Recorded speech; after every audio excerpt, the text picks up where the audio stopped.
Bom, então, mais uma vez, bom dia para todos, para todas. Que bom reencontrá-los. Já tem algum tempo que nós não fazemos um café com o professor, né, Alan? Vou deixar o Alan hoje contar um pouquinho da história para quem está chegando. Meu nome é Andréia, eu sou psicóloga, sou professora universitária, estou no Café com Professores há uns 3 anos, nesse projeto que tem como proposta levar uma discussão democrática, aberta, antes focada em Belo Horizonte, hoje no Brasil todo, a gente está aí com uma representação bem interessante de vários estados e cidades do Brasil. Queria agradecer Camila, Natália, Sandra e Bárbara por topar esse convite um sábado de manhã, que está tão lindo lá fora, né? Mas também que a gente está de lockdown, então não ia adiantar nada. Nem ia falar para vocês que vocês podiam estar no clube, que vocês podiam estar no barzinho, porque vocês iam estar em casa mesmo. Então, nada melhor do que estar em casa e fazer uma discussão tão cara e tão importante no cenário que a gente está vivendo.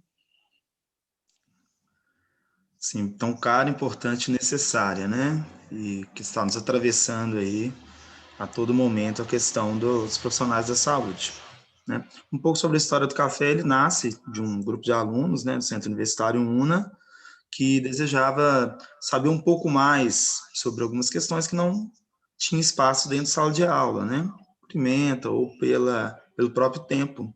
E aí convidamos dois professores a tomar um café com a gente no sábado de manhã, na faculdade, e daí para lá, né, se criou o Café com Professores, né? Hoje mais de 8.000 pessoas já passaram pelos nossos eventos, né, presenciais e online, né? Também participamos de seminários, congressos internacionais, nós já coorganizamos, dentre outros cursos, né, de capacitação. O último foi até em neurociência, né, com a professora Camila, que vai estar aqui com a gente hoje. E um pouco da história também vocês podem conhecer em nossas redes sociais e no nosso site, tá? Sem mais delongas, vamos apresentar as nossas palestrantes, né? Hoje é Café com Professoras. Queria só reforçar, Isabel, tá aqui? Não. Tá, Alan? Você viu ela? Não vi. Queria Isabel só Espínola? Não, a Isabel que trouxe essa demanda, que provocou a gente na discussão. Ah, sim. Eu não a vi. Esse tema, ele surgiu a partir de uma psicóloga que fez parte do café, que foi nossa aluna, e trouxe, mandou um áudio bem angustiado sobre uma situação vivenciada na prática em um hospital em Belo Horizonte, diante da situação que ela estava vivendo com os profissionais, né, que estão na linha de frente desse hospital. E aí, a partir disso, surgiu a ideia de fazer esse debate hoje, de fazer essa conversa hoje. E nós convidamos, então, a professora Camila Alves, que vai ser a nossa mediadora, que vai fazer a provocação das discussões com a Sandra, com a Natália e com a Bárbara, que vão explanar um pouquinho. Nossa proposta, para quem nunca participou, não é de um espaço puramente acadêmico, um espaço muito mais de reflexões da prática, claro que a teoria sempre nos embasa, mas é um espaço de propositivo, um espaço de discussões, e aí, o que a gente pode fazer, como a gente pode fazer, tá? Então, Natália, Bárbara e Sandra, fiquem bem à vontade, é um tempo curto de fala, porque a gente prioriza o debate, para que todo mundo tenha fala, para que as pessoas possam abrir microfone ou escrever no chat, e que a gente tenha esse momento de troca de uma forma mais rica e menos, como dizer, o lugar do saber que fala e os outros que escutam, né? Camila, você apresenta para a gente e inicia? Claro, pessoal, bom dia. Que prazer novamente estar aqui com vocês. Só um momento, viu, gente? Meu telefone tocou aqui, eu vou desligá-lo aqui, meu perdões. Então, meu nome é Camila Alves, é sempre bom estar aqui com o pessoal do café, podendo contribuir de alguma forma. Eu sou enfermeira, atuei aí 10 anos na área de saúde, como coordenadora e gerente aí de 2 grandes hospitais em BH, sou especialista em saúde ocupacional e atualmente estou como professora universitária da UNA e da PUC Minas. Também sou consultora especialista, né? Tenho uma empresa no qual eu desenvolvo consultoria em inteligência emocional e social. Mas sem delongas, eu vou apresentar as nossas queridas convidadas, que vão poder aqui agregar muito conhecimento para a gente. Então, primeiramente, eu queria apresentar a Bárbara Silva. A Bárbara ela é médica, formada pela Faculdade de Ciências Médicas de Minas Gerais, com especialização em endocrinologia pelo Instituto de Pesquisa e Ensino Médico, especializada também em nutrologia pela Universidade de São Paulo, pela USP, e possui experiência na atenção primária de saúde do SUS e privado, onde ela atualmente atua. Bárbara, seja bem-vinda. E agradeço já estou agradecendo aqui pelo café, viu? Eu estou fazendo até essa parte de agradecimento do café, mas depois a André e o Alan vão fazer. Então, Sandra, a nossa segunda convidada, Sandra Souza, ela é psicóloga do João 23. Então, ela é mestre em promoção da saúde e prevenção da violência pela Faculdade de Medicina da UFMG, graduada em psicologia pela Universidade FUMEC, psicóloga e pesquisadora voluntária no ambulatório de trauma dos serviços de psiquiatria do Hospital das Clínicas do UFMG. Seja bem-vinda, Sandra. Muito obrigada pelo convite, né? Pela oportunidade de estar aqui com vocês, né? Só uma correçãozinha, porque eu já fui pesquisadora do ambulatório. Hoje eu não estou mais no ambulatório, né? Mas é porque eu mandei o currículo um pouquinho antigo e acabou que eu não corrigi esse dado.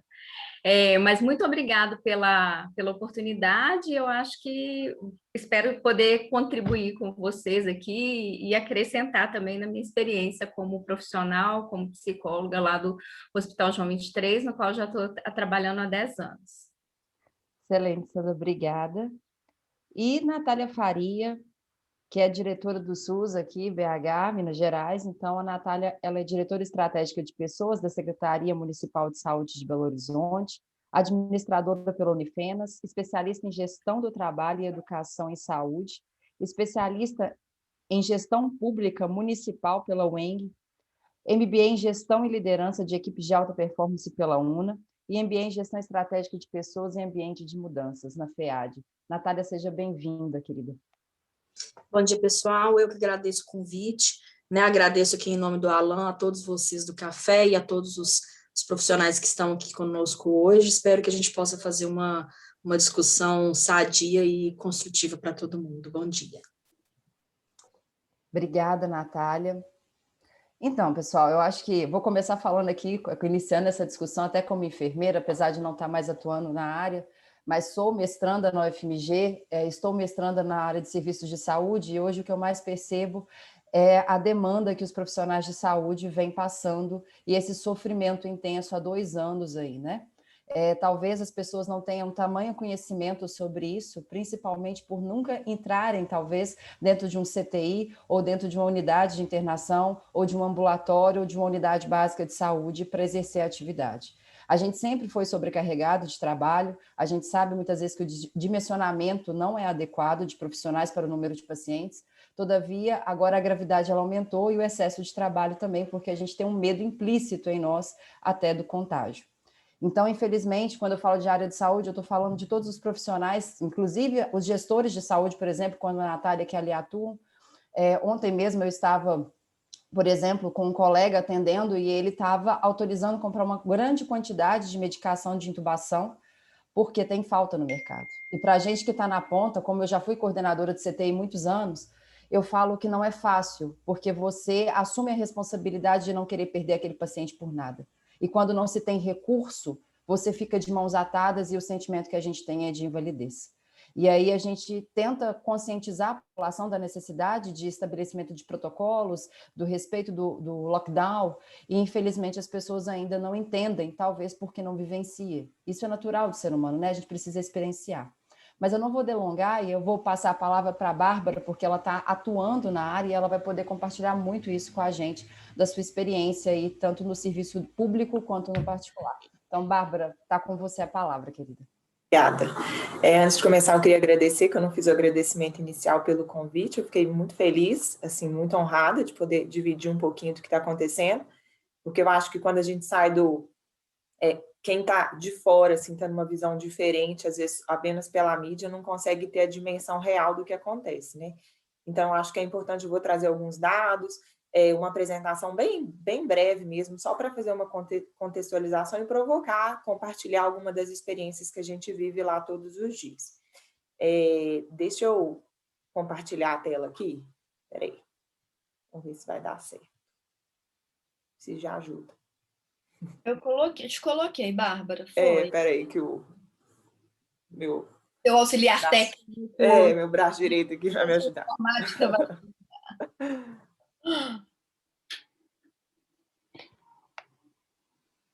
Vamos ver se vai dar certo.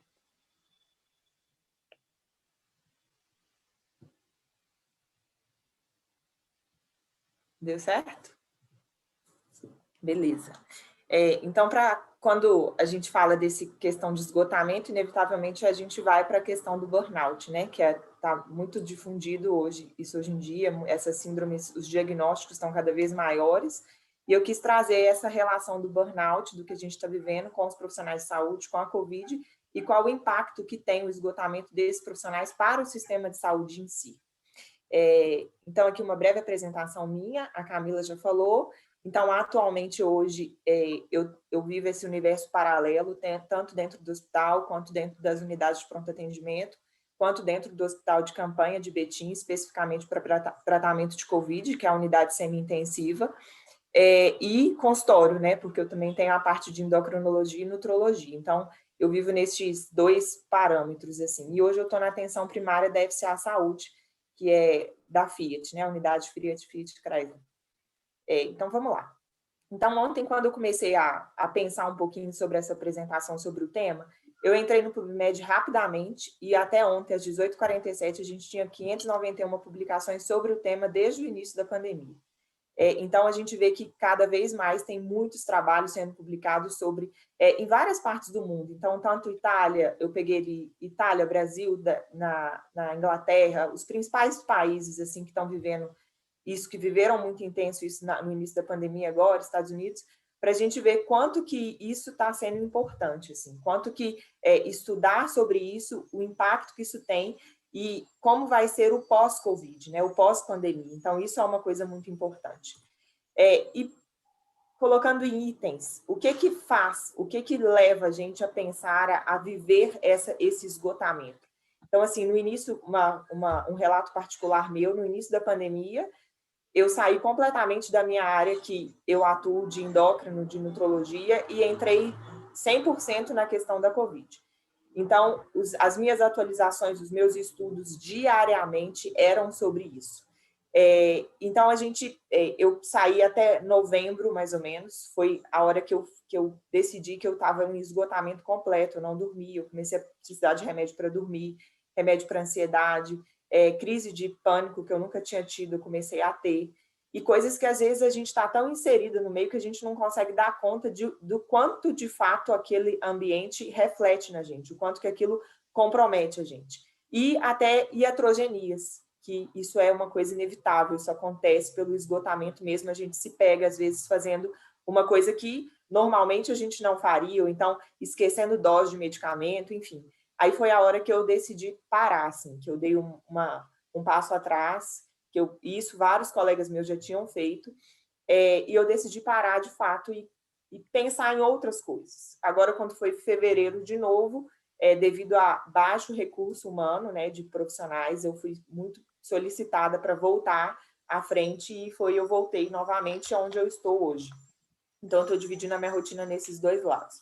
Então, quando a gente coloca em itens, quais que as principais causas que a gente vê, assim, que eu consegui identificar que levou a esse esgotamento? Então, a carga horária é muito elevada.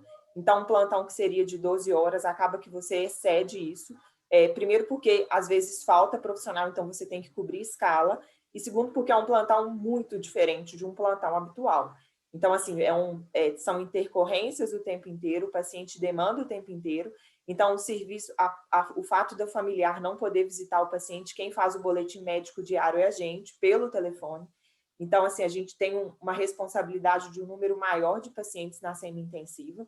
Então, eu vou falar um pouquinho do relato lá do hospital de campanha. São 90 pacientes hoje internados, com a extensão mais de 30, eles estenderam mais 30 leitos dentro do materno infantil de Betim. E cada médico tem uma responsabilidade para 15 pacientes. Então, num plantão de 12 horas, você está com 15 pacientes semi-intensivo, que, explicando para quem não está na área, é um paciente que ele tem o potencial de complicar, então aquele paciente que precisa de suporte de oxigênio, e um paciente lá, estrutura de 90 leitos, a gente tem 4 leitos de sala vermelha, que são um paciente que complica, ele fica ali para poder ser internado para o CTI. Então, é um plantão que você tem que avaliar todos os pacientes, prescrever, liberar, evoluir, e tem as intercorrências neste caminho, e tem os 15 pacientes, as 15 famílias que você tem que falar para fazer o boletim.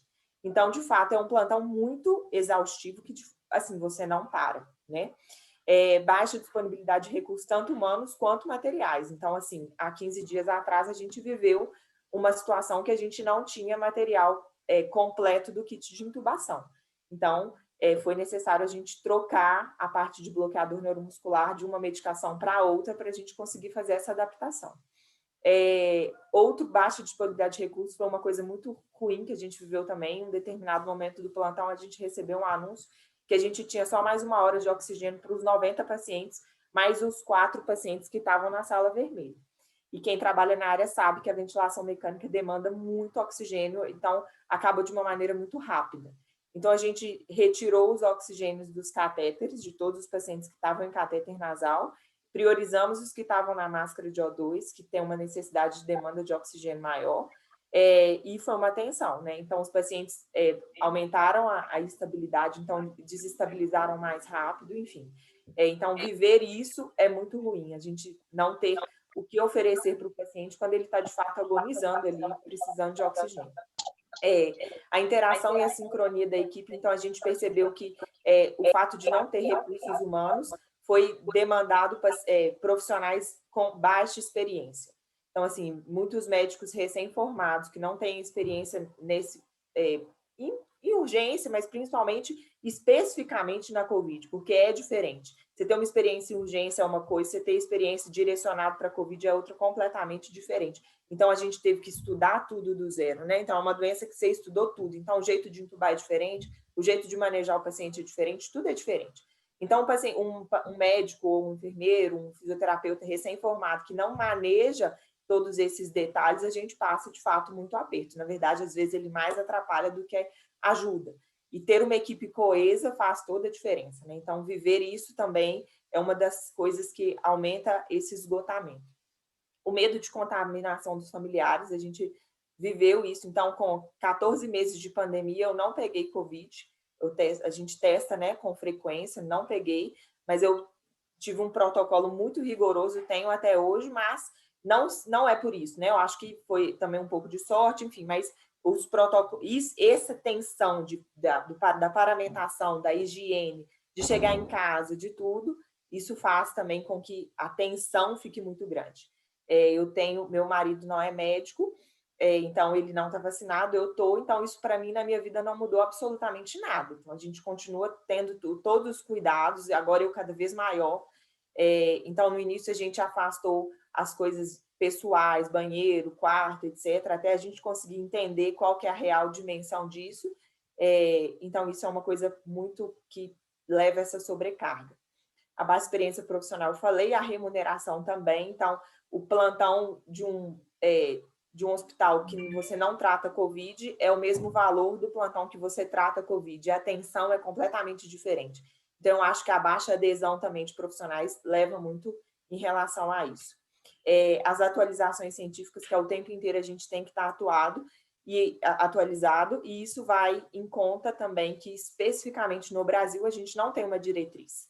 Então, essa falta de liderança, essa falta de direcionamento mesmo, científico, técnico, faz com que os erros aconteçam demais, que não tenha um protocolo correto para ser seguido. Então, existem condutas e condutas, essas divergências levam também a gente que está tentando se atualizar, tentando estudar, tentando fazer o melhor para o paciente, isso leva uma sobrecarga muito grande, porque a gente pega condutas muito diferentes do que a gente tem uma diretriz internacional, que é o que a gente busca seguir, assim. Então, isso na verdade, se a gente for levar em conta tudo, é uma soma, mas isso esgota bastante. É associado às fake news, WhatsApp.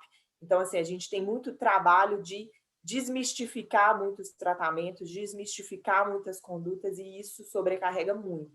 Então, quando eu estou fora do ambiente, como eu virei referência nisso, eu estou tratando isso, então cada vez mais as pessoas estão se contaminando, familiares, amigos me ligam, mas já com condutas prontas, muitas das vezes, querendo saber de medicamento, por que não dá certo, por que isso e aquilo, enfim, isso é um desgaste emocional muito grande, você tem que falar, muitas das vezes a credibilidade, porque quando você fala, assim, o que às vezes o paciente não quer ouvir, então você coloca em cache, né, assim, o que você está dizendo, e isso é muito ruim.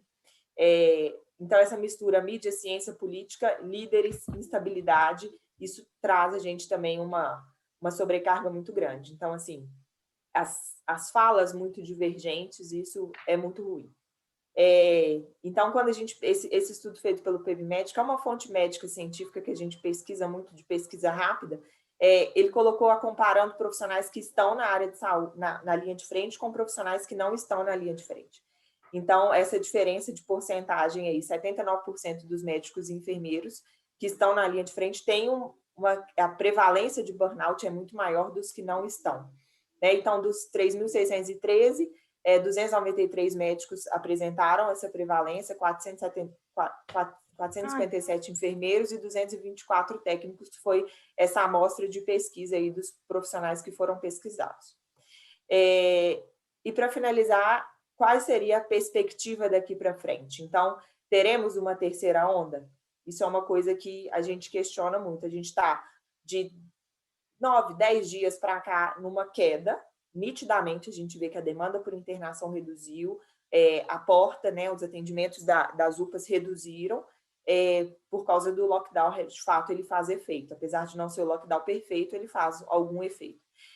Então, a gente tem perspectivas lá no hospital dos infectologistas, junho, julho, talvez seja a nossa terceira onda. Por quê? Então, quando a gente pega esse primeiro gráfico, é um gráfico que compara a população brasileira, que é a faixa, a coloração mais clara, e a coloração mais escura é a da população que está sendo vacinada. Né? Então, é por faixa etária, da extremidade superior à extremidade inferior, a decrescente de faixa etária. Então, falta muita gente para vacinar, proporcional à população.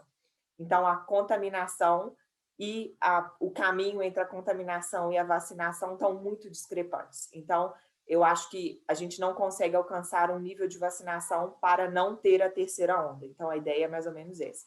E quando a gente compara a Inglaterra, a gente vê uma proporcionalidade muito maior, né, tanto de faixa etária, de sexo e tal, de vacinação e da população de maneira geral. Então, eu acho que lá, talvez, esses países que estão com uma vacinação muito mais avançada não evoluam para essa terceira onda, que eu acho que é o que vai acontecer aqui na Índia, tem cenários e perspectivas muito ruins. E é isso, as minhas muitas faces, né, das paramentações, de estar aí todo dia. De fato, não me vejo em outro lugar, é um lugar que eu gosto de estar, é um lugar que eu sinto que a gente consegue fazer a diferença na vida de muitas pessoas, e dá, de fato, para escrever um livro, assim, de muitas coisas que a gente já viveu, de muitas histórias que a gente já compartilhou, de muitas mudanças que eu trouxe isso para a minha vida. Então, assim, aquele negócio de todo dia o paciente, quando ele está para ser entubado, ele está instável, ele pede a conta bancária para falar para a esposa dele as contas que ele tem, etc. Isso é real. E eu nunca tinha parado para pensar nisso. Por mais que a gente vive tragédia o tempo inteiro, muitas das vezes a gente acha que não acontece com a gente. E eu trouxe isso aqui para minha casa. Eu falei, olha, a gente tem que fazer isso, porque é uma coisa que a gente não pensa, mas é uma coisa real. E são pequenos detalhes, assim, de condutas que mexem muito com a gente e colocam em xeque muitas coisas, né? Enfim, é isso. Eu estou aberta a perguntas. Eu acho que a gente tem muita coisa aí para compartilhar. Pode ficar à vontade, que a gente está aqui para isso aí. Bárbara, eu agradeço as suas contribuições, e escutando a sua fala, sempre foi muito difícil para mim lidar com a ausência de recursos quando eu estava no CTI cardio e neurovascular, de um hospital, do maior hospital de Minas, né, do maior número de hospitais de leitos do SUS, que é a Santa Casa. E a gente sabe que realmente é muito difícil. Às vezes eu queria alguma coisa e eu não tinha aquele recurso naquela hora. E aí, quando você me fala da ausência de oxigênio, se para mim um paciente já era difícil não saber o que fazer, porque eu ficava desorientada, imagina várias vidas que são amores de pessoas. O que me deixa triste é que ainda a população, com o mesmo acesso à informação, ela é negligente. Ela não é realmente... Parece que o nosso telhado nunca é de vidro, só que o nosso telhado é sempre de vidro, né? Camila, para ser bem sincero, te interromper só um pouquinho. No início, quando o número de casos não eram tão grandes, a gente via a Itália, a Europa, o caos acontecendo, eu, Bárbara, não imaginava que isso chegaria aqui. E demorou para chegar, de fato, né? A gente fez um lockdown, teoricamente, precoce, então as coisas demoraram a chegar. Mas quando eu chegava em casa e ligava, às vezes, em rede social, internet, conversava com familiares, e a vida das pessoas completamente normal, isso foi um dos desencadeadores das minhas crises, assim, do meu problema foi muito esse. Eu não consegui, depois eu fui entendendo que, de fato, eu não posso medir o outro pela minha régua, né? Então, a minha visão que eu tenho lá dentro é completamente diferente de uma visão de uma pessoa de fora. Mas eu acho que a televisão adentrou muito dentro do hospital. Eu não acho que a mídia hoje teve um papel ruim, não. Assim, em partes, eu acho que ela conseguiu demonstrar muito bem o que acontecia lá dentro. Hoje eu recebi uma mensagem, eu postei algo no Instagram falando que os casos tinham reduzido, eu recebi uma mensagem, de você eu acredito, eu não acredito na mídia. Eu falei, não, mas a mídia está falando isso, eu acho que ela está conseguindo até fazer um reflexo bem interessante do que a gente está vivendo. Assim. E assim, eu vejo que quando você fala assim comigo de crises de pânico, não tem como eu não tocar aqui rapidamente sobre a questão neurocientífica disso, né? Falta empatia. Empatia é uma habilidade socioemocional.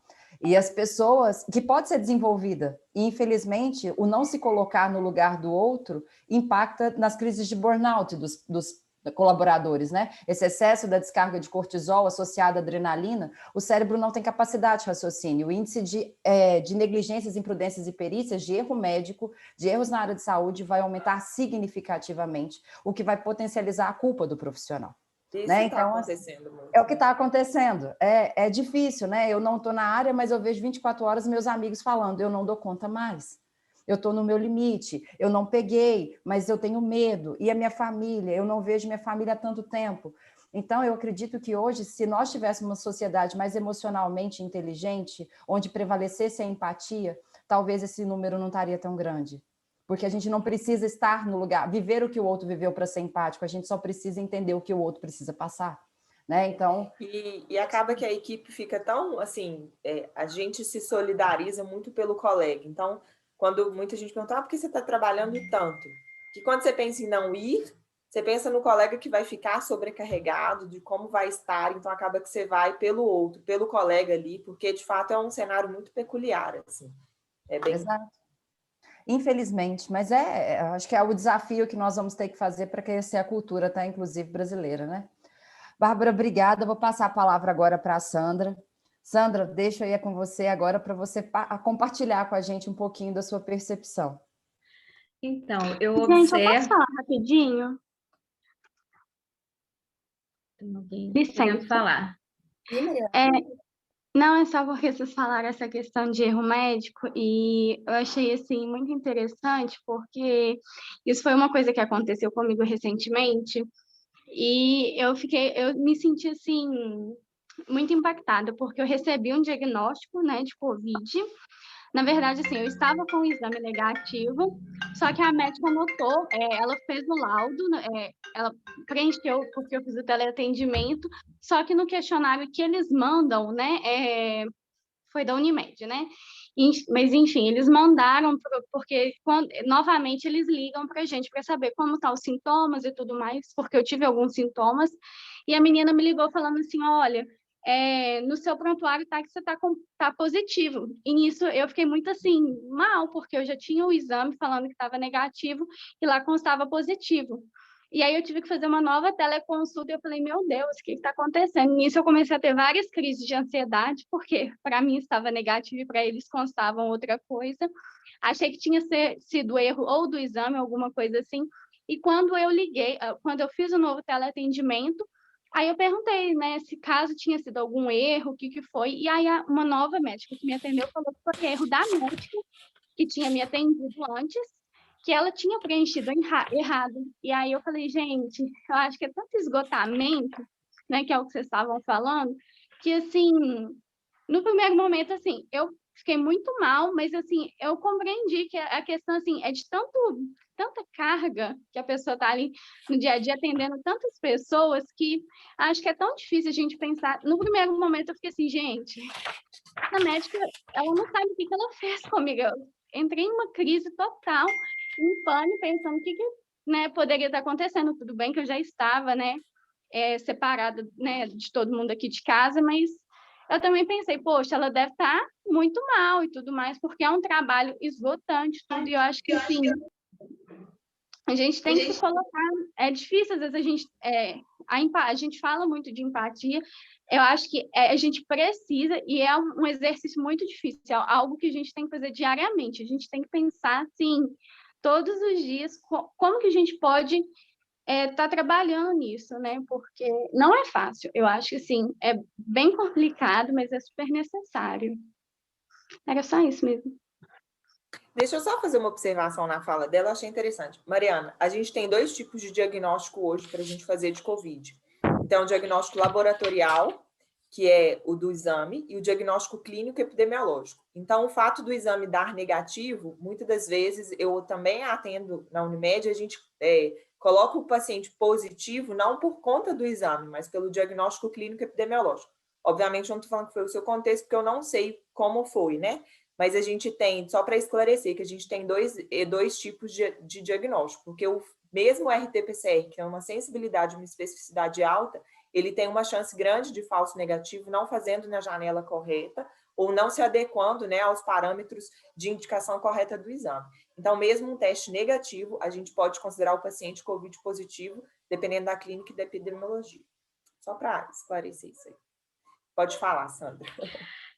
Bom dia, né? Já cumprimentei, mas vou cumprimentar novamente. Parabéns pela fala, Bárbara, por essa garra de estar aí, né, na linha de frente o tempo todo, né?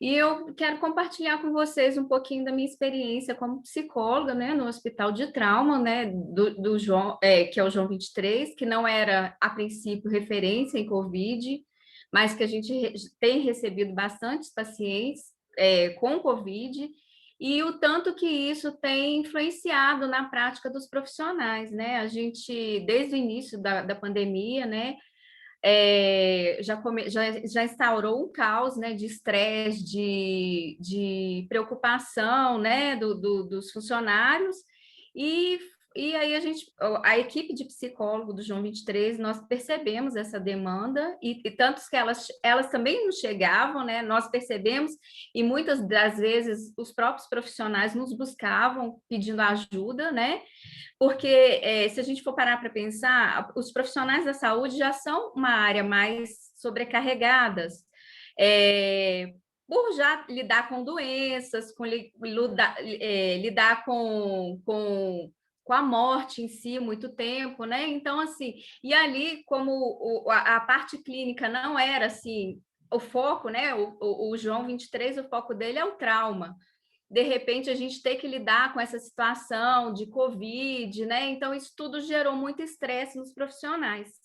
Então, a gente percebendo essa demanda, né? Medo, insegurança, ansiedade, nós criamos um acolhimento para os profissionais lá no João 23, né? Com o objetivo de atender esses profissionais, de tentar amenizar um pouco o estresse, fazer um acolhimento mesmo. Inclusive, ontem eu até peguei um relatório, né, do final do grupo, a gente deu uma parada, que a gente, quando a pandemia deu uma amenizada, o estresse deu uma baixada também. Então, a gente viu que não havia tanta necessidade de continuar com os grupos. Agora, esse ano, quando começou de novo a aumentar os casos, a gente retomou ainda esse processo de grupos, mas os atendimentos individuais, eles continuaram, né? Os profissionais sempre nos procurando, nos pedindo ajuda. E aí, o que a gente pôde perceber no grupo, né, é que os principais sentimentos que prevaleciam eram ansiedade, medos em relação à pandemia, medo de se contaminar ou contaminar os parentes, medo da perda de entes queridos, medo da morte, frustração, impotência, desrespeito. Às vezes eles queixavam assim, desrespeito no sentido da instituição não passar informações, mas na verdade a gente observava que a própria instituição também estava um pouco perdida, porque o Covid também era muito novo, né? Então, às vezes eram criados protocolos e aí, de repente, eles percebiam que aquele protocolo não ia dar muito certo, alterava, só que a informação ela não conseguia chegar até os técnicos, né? Então, assim, isso tudo gerou muita insegurança, né? Aí muitos deles se sentiam desrespeitados, por isso o início também teve a questão da falta dos EPIs, também que aumentou ainda mais o nível de estresse, né? E aí tiveram alguns técnicos que tiveram Covid e sofreram experiência também de rejeição por parte dos vizinhos, né? Do condomínio que morava, medo de contaminação, rejeição de ter que se isolar, angústia, culpa. Muitos deles tiveram muita culpa por ter pego Covid, né? Desespero por isso também, e alguns trouxeram alívio por ter passado pelo Covid sem grandes consequências, pegaram, mas foram formas graves, mas o sentimento de vulnerabilidade ele persistiu e persiste ainda até hoje, né? E várias das queixas que eles traziam para a gente era da falta de EPIs, principalmente no início da pandemia, né? Porque depois a gente conseguiu, né? A própria sociedade em si se organizou para trazer esses EPIs. Alguns queixavam de falta de treinamentos, porque tiveram alguns treinamentos, mas eu acho que nem todos conseguiram participar, né? Falha de comunicação era uma queixa muito persistente, né? Falta de humanização, falta de local adequado para descanso, porque assim o hospital teve que ser remodelado, o que era leito de trauma virou leito de Covid, o espaço que é igual nossa sala de atendimento mesmo, virou descanso para os profissionais de Covid, então foram todo um ajuste que foi feito, talvez não tenha sido da melhor forma, mas foi o que o hospital deu conta de fazer naquele momento, né? Mas isso tudo gerou um sentimento de desamparo nos próprios profissionais, né? E isso acaba, né? Igual a doutora Bárbara falou, acaba acometendo burnout, né? Porque está muito ligado às profissionais, ao cuidado nessa síndrome então tem tudo a ver com o que a gente está vivendo hoje mesmo. Excelente, Sandra. Obrigada pela sua contribuição. Cuidar de quem cuida é extremamente importante, né? E no dia a dia, às vezes, a gente não tem tempo de cuidar dos profissionais que estão ali.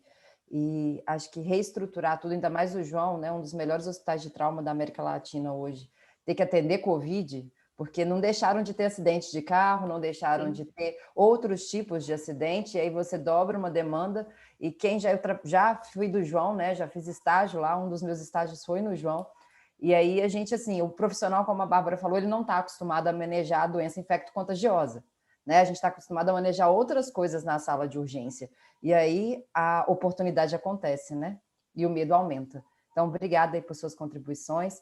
Natália, vou passar a palavra aí para você, para que você possa agregar ainda mais essa manhã que está sendo aí de grandes conhecimentos. É difícil, né, a gente falar depois de falas tão importantes aí da doutora Bárbara, da Sandra, mas eu venho falar um pouquinho da visão do gestor, né, do papel dos recursos humanos, do impacto da pandemia no mundo do trabalho. Eu também fiz uma pequena apresentação só para guiar aqui minha fala. Queria agradecer novamente o convite, né, me sinto extremamente lisonjeada de estar aqui com profissionais tão gabaritados a falar desse tema. Espero contribuir um pouquinho, mas eu acho que eu tenho mais mesmo a aprender do que a contribuir. Mas vamos lá, eu consigo colocar a apresentação aqui, Alan? Sim, consegue. Você deu acesso, Andréia? Ainda não.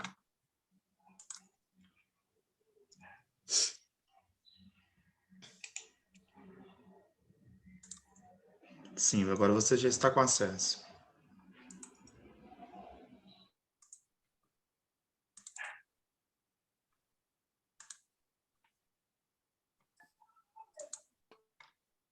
Bom, então, a fala hoje, né, está voltada aí para esse colapso do sistema de saúde e o papel e o impacto disso nos profissionais de saúde. Vocês já me apresentaram, né? Além disso tudo, dessas formações, eu atuo na área de recursos humanos há 18 anos, especificamente no setor público, né? Então, foram aí quase 9 anos no setor público estadual. Depois eu vim para o setor público municipal, mas confesso que a área, né, o universo saúde é uma novidade para mim. Tem 3 anos que eu estou à frente da diretoria estratégica de pessoas no município. Nunca fui uma pessoa assim que tivesse qualquer propósito em atuar na área da saúde, mesmo porque nunca pensei que eu daria conta, né? A gente sabe que a área de saúde é uma área de grandes desafios, a pessoa tem que ter realmente perfil. De forma alguma, eu consigo me enxergar nesse ambiente de colapso diretamente na ponta, mas estando aqui no nível de gestão na Secretaria de Saúde, a gente tem visto de perto aí esse colapso, né? O colapso ele não acontece só na ponta, só na unidade de saúde. Então, a área de gestão ela é diretamente afetada e sobrecarregada nesse sentido de ter que dar uma resposta por uma doença, por um vírus que ainda é desconhecido, que não se sabe a forma de enfrentar, que não se sabe exatamente os rumos, né? Quando a doutora Bárbara fala da empatia, né? Camila fala da empatia, a gente da área da saúde, a gente sempre pensa na empatia do lado da saúde, mas a gente tem também todos os reflexos dessa pandemia do lado da economia, então realmente é uma balança muito difícil para o gestor público, né, tomar decisões. Se fosse a gente tivesse que pensar somente do lado da saúde, a gente tem aí algumas receitas, né, de outros países, do que dá certo, do que não dá, mas tudo que a gente faz tem impacto em alguma outra área, e isso realmente é muito difícil. Então, no início, eu ficava extremamente chateada mesmo e nervosa com vários profissionais, com vários conhecidos, inclusive, que não dava bola para a pandemia, que achava que era frescura, que não existe fechar a cidade, mas estando na Secretaria de Saúde, a gente estava vendo a doença chegar e se transformar num caos, por a gente não ter esse apoio da sociedade. Então, eu comecei a ver o outro lado, né, da pressão que a sociedade vive com o comércio fechado, mas não tem jeito da gente falar nessa pandemia sem citar na área da saúde, é a área que eu defendo. Então, o distanciamento social, o uso correto, né, da máscara e de outros equipamentos de proteção são essenciais para a gente passar por isso tudo. E aí a gente vem falar um pouquinho, eu trago um pouquinho aqui do impacto dessa pandemia no mundo do trabalho, né? O impacto não foi diretamente só nos serviços de saúde, impactou o trabalho de uma forma geral. O Brasil não é um país que estava já preparado para o virtual, né, para o teletrabalho. E de uma hora para outra as empresas se viram aí obrigadas a ter que avançar nesse sentido do teletrabalho, de fazer reuniões não presenciais, e agora, né, não vai poder mais ter reunião, só que agora é virtual, né, então vamos cada um trabalhar de casa, as pessoas têm estrutura para trabalhar de casa? Não, e aí vem outros adoecimentos, né, relacionados à falta de estrutura também, e aí a empresa não consegue disponibilizar toda a infraestrutura que tinha no ambiente de trabalho para que se tenha a mesma estrutura em casa, e aí a gente tem outros problemas, né, os pais de família que estão ali tendo que trabalhar em casa, mas que o filho não está na aula, então ao mesmo tempo que ele tem que ser profissional, ele tem que ser pai, ele tem que ser mãe, né? Ele tem que preparar uma comida, ele tem que parar rapidinho o serviço para logar na aula do filho, isso é adoecedor para todos os lados, não somente para o profissional da saúde. Mas focando, né, na área da saúde, a gente lida então aí diretamente com essas questões das incertezas, né? Será que esse é o último colapso? Será que agora, avançando com a vacina, não teremos uma terceira onda, como a doutora Bárbara colocou? Vamos passar por esse momento tão traumático. Eu acho que durante toda a pandemia, em Belo Horizonte, o período mais crítico foi mesmo março e início de abril, né? A gente se viu aí deparado com lotação nas unidades de saúde, com falta de profissionais. residência médica, as residências elas não foram suspensas, né? Então já é um movimento natural, pelo menos na Secretaria de Saúde, o desligamento de muitos profissionais médicos para se especializarem em novas áreas e fazerem residência médica. Então, ao passo que eu tive um desligamento em massa, eu tive também uma demanda maior pelo serviço de saúde, o que traz uma pressão para a área de gestão, porque ela tem a demanda e ela não tem o profissional. Ao mesmo tempo que eu não tenho profissional, porque aqueles que eu já tinha saíram, eu tenho a necessidade de aumentar a minha capacidade de trabalho para dar conta de atender a demanda da sociedade. E não é só o SUS que está precisando, né, gente? Em todos os lugares, em todos os sites, vocês veem aí demandas de contratação de pessoal. É como se o mercado estivesse brigando por esses profissionais e os profissionais que nós tivéssemos não fossem suficientes para dar conta de toda essa pandemia. Então, isso traz medo para os profissionais, né? Traz aí reflexões sobre direitos e benefícios dos profissionais, coloca em voga uma questão importante, né? Sobre a valorização dos profissionais da saúde, que a gente é sempre importante a gente pensar nisso, porque nunca eles estarão valorizados o suficiente. Eu acho que agora essa pandemia colocou holofotes em cima dessa categoria profissional, dos profissionais da área da saúde, porque são eles que estão ali com um problema na mão. Da mesma forma que eles vivem com medo do contágio, eles precisam estar ali lidando no dia a dia com o vírus para salvar outras vidas, colocando as próprias vidas em risco. Então, isso traz uma carga emocional muito grande, né? E eles não podem desistir por essa carga. E aí a gente fala um pouquinho da empatia psicológica. É tentar, naqueles pequenos momentos do dia, de folga, de um final de semana, ou de entre um plantão e outro, tentar esfriar a cabeça e colocar foco em alguma outra coisa que te traz ali calma, para dar conta do próximo plantão, para dar conta de uma próxima reunião, de uma próxima demanda. Então, a pandemia ela traz impactos em diversas áreas, né? Não somente na área da saúde.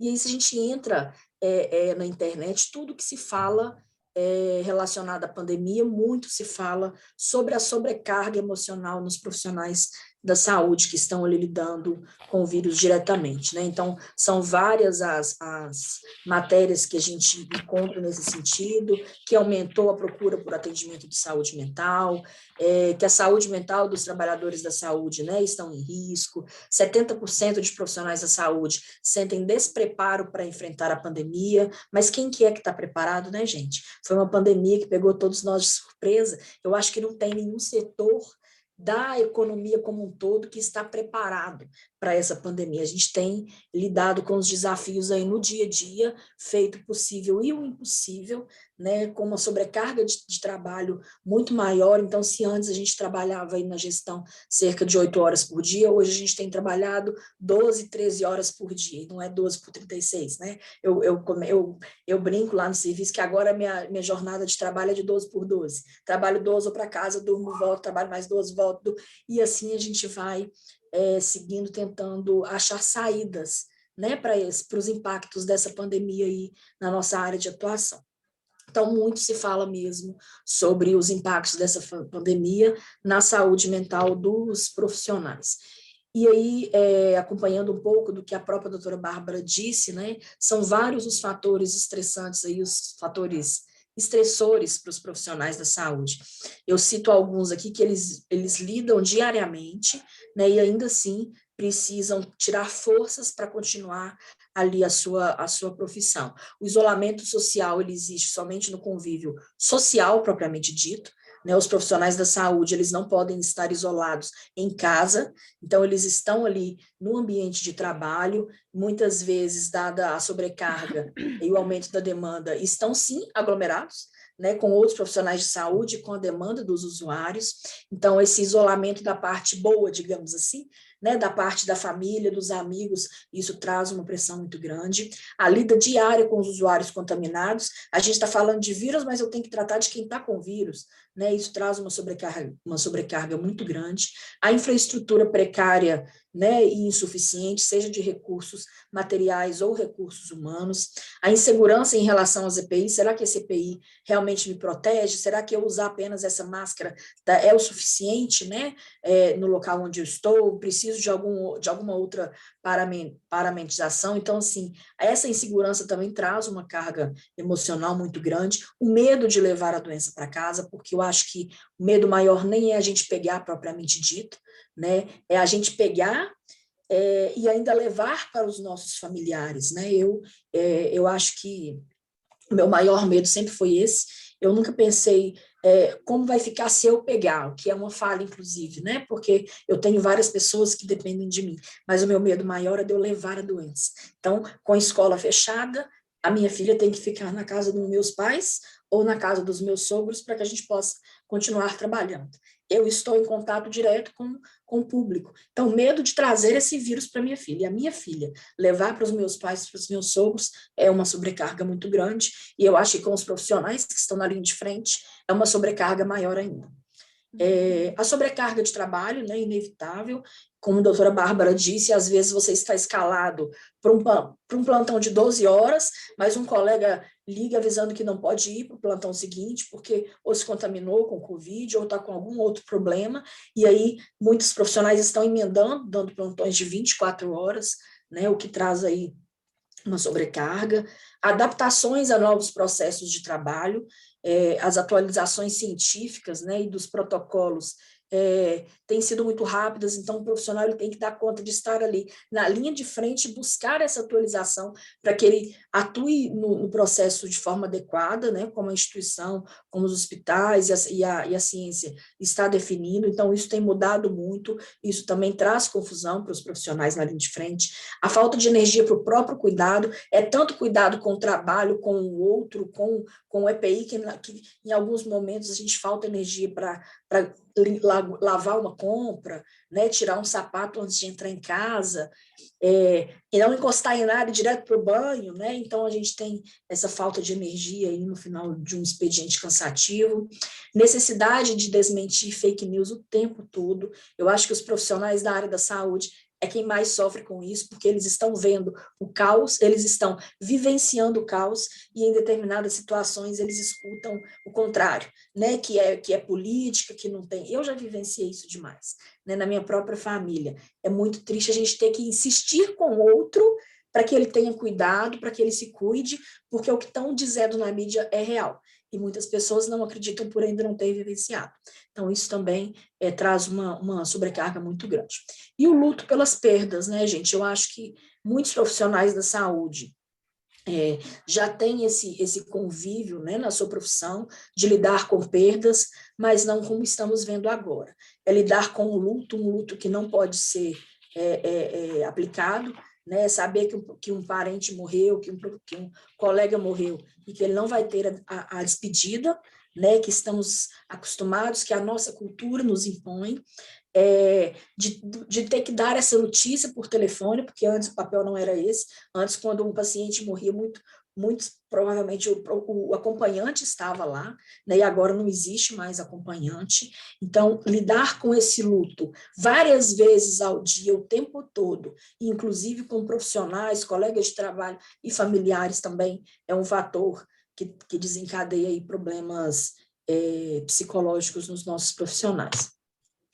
E aí eu falo um pouquinho, né, da resiliência psicológica. Eu tirei esse trecho de um artigo que fala sobre o estresse ocupacional e a resiliência entre os profissionais da saúde, que fala que a resiliência ela é entendida como uma tendência que se manifesta por ocasião da superação das situações e momentos complexos ou de risco e assegura a continuidade de um desenvolvimento saudável. E eu acho que é isso que os profissionais eles precisam buscar o tempo todo, né? É estar ali naquele caos, mas é tirar forças de algum lugar, de algo que acredita, para que no dia seguinte ele possa voltar para aquela labuta, para aquele desafio. Então, trata-se de um processo dinâmico que permite a pessoa se adaptar, apesar da presença dos estressores, né? A resiliência abrange mecanismos emocionais, cognitivos e socioculturais, que são construídos no decorrer da existência humana por meio de desafios graduais que reforçam atributos pessoais, estratégias de enfrentamento e habilidades. E aí, nesse sentido, o próprio profissional ele tem um papel muito grande, né, de entender o que ele pode fazer para aliviar ali aquele estresse, o que ele gosta de fazer, o que ele consegue fazer nesse cenário de isolamento social, né, conversar por telefone, fazer videochamadas, escutar uma música, ler um livro, ver um filme, o que ele consegue fazer para tentar ali sair desse momento de estresse muito grande, né, e aí eu trago uma imagem que eu também achei em um site de uma médica, né, uma médica psiquiatra, que traz que, às vezes, abraçar aquele sentimento ruim é necessário para ele poder se tornar saudável. Então, eu preciso conviver com esse momento. A pandemia não é algo que tem data para acabar, né, gente? Quando ela começou lá atrás, a gente achou que fosse um isolamento por 15 dias, 2 meses, e ela vem se arrastando aí por mais de um ano. Então, ela ainda não tem data para acabar, a gente precisa aprender a conviver com ela, cuidando da nossa saúde emocional, porque, sobretudo na área da saúde, nós temos muita gente dependendo do nosso trabalho. E aí, como eu trago aqui um pouquinho do papel do gestor, né? Como o gestor ele pode auxiliar neste momento. Os profissionais estão ali o tempo todo na linha de frente, lidando com seus medos, com as suas inseguranças, lidando também com a dinâmica institucional, né? Às vezes, com a falta de comunicação. Então, o primeiro ponto que eu trouxe aqui, que eu cito como muito importante, é o gestor cuidar da própria saúde mental. Não existe uma pessoa com sofrimento mental capaz de acompanhar e de dar suporte para uma outra pessoa com o mesmo problema. Então, a primeira coisa que o gestor ele tem que refletir é sobre a sua própria saúde mental.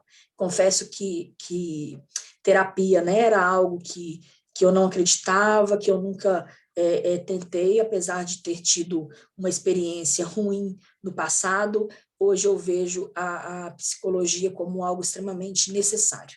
Se eu pudesse, eu recomendava a cada um que começasse sua própria terapia, porque é algo que tem me ajudado muito. E foi nesse contexto de pandemia que eu iniciei e tem me dado forças, né, para eu continuar aí na área da saúde com esse desafio. A equipe que eu trabalho é uma equipe muito grande. Hoje a gente tem feito rodízio, né, para diminuir a quantidade de profissionais no ambiente de trabalho e lidar com profissionais em casa, com profissionais no presencial, tendo que lidar com tantas pautas, com tantas reuniões, não tem sido fácil. Então, acho que a primeira coisa é o gestor refletir sobre a sua própria saúde. Depois é pensar sobre como ele pode contribuir, né, com os seus profissionais para um ambiente de trabalho mais humanizado, uma discussão mais participativa, para que as coisas fiquem um pouco mais leves para todo mundo. Então, é ter sempre uma escutativa, ter um acolhimento funcional, né, ter o suporte no trabalho. Eu acho que entender do trabalho, dar as orientações e estar ali para um suporte é extremamente necessário. Ter um alinhamento da gestão em relação ao tempo, às metas e às entregas, né? Estamos no momento de muitas demandas, com muitas entregas a serem feitas. Ter momentos ali de descontração e de estreitamento de relações, e também buscar ali ter um pouco maior de atenção aos comportamentos atípicos, né, dos profissionais da equipe. Atrasos e faltas em profissionais que não têm esse costume, mudanças abruptas de humor, dificuldades de concentração e desmotivação, dificuldades nas entregas diárias, né, isso tudo pode ser sinal de que a pessoa está precisando de ajuda. E o gestor, ele não está preparado, né, gente, para ser esse suporte. Então, ele também tem que entender que ele não vai conseguir atuar diretamente, mas sempre que possível, dar atenção a esses sinais e oferecer ajuda, né, por meio de profissionais qualificados. Na prefeitura, a gente tem feito algumas ações ainda muito incipientes. Eu acho que essa pandemia, ela trouxe algumas situações que podem nos impulsionar a ter ações maiores, né, no pós-pandemia, e aí eu trouxe algumas pequenas ações que já estão sendo feitas no âmbito da Secretaria de Saúde. Uma delas é o acolhimento funcional, que é o acolhimento psicológico virtual, disponível para todos os profissionais da rede que tiverem interesse, né, um pouco do que a Sandra colocou também, que foi feito lá no João 23, nós estamos fazendo, é um acolhimento individual, online, por meio de terapias breves, apesar de termos no projeto pessoas que entraram, né, no acolhimento no início da pandemia e ainda estão precisando desse suporte, mas muitas pessoas já entraram, conseguiram ali um ressignificado, conseguiram se fortalecer e já concluíram a terapia, então o projeto ele continua ativo, né, é livre demanda e atinge a todos os públicos, todos os vínculos. Nós estamos aí fazendo diversas lives também, tem uma ação que a gente chama de bate-papo com especialista, então sempre que possível a gente traz pautas relacionadas à saúde mental, dentre tantas outras, né, de alimentação, de cuidado. Aqui eu trouxe algumas que a gente trouxe na linha de saúde mental, uma delas em parceria com a própria Unimed, saúde mental, os efeitos da pandemia e do isolamento social. A gente teve uma com os profissionais da rede também, ansiedade e depressão em tempos de pandemia. Em março, nós tivemos ações, né, em relação aí ao Dia da Mulher, mas teve uma pauta voltada para os cuidados e a autoestima e a saúde durante a pandemia. Então, a gente tem, aqui são só alguns exemplos, a gente tem feito diversas ações nesse sentido. Algumas ações ainda presenciais a gente tem conseguido fazer nas unidades de saúde, né, focando aí no trabalhador. Então, são ações que são feitas em turmas menores, mas com o intuito por trás disso, de ter o cuidado com o trabalhador, sobretudo na saúde mental. O Mira Certa, né, a gente usa para poder fazer uma discussão sobre o estresse ocupacional, fazendo esse comparativo aí com as técnicas do esporte de tiro ao alvo. Técnicas de relaxamento também nas unidades de saúde, né? Algumas unidades já tiveram essa ação implementada, os profissionais eles são convidados ali por um curto período de tempo a fazer algumas técnicas de meditação e de relaxamento, e tivemos também algumas oficinas de marmita saudável. Estamos no momento onde muitos restaurantes estão fechados, a maioria dos profissionais levando marmita, né, para o trabalho. Então, a gente teve também essa ação em parceria com a Unimed, de como montar uma marmita saudável, né, com alimentos de fáceis acessos aí no mercado.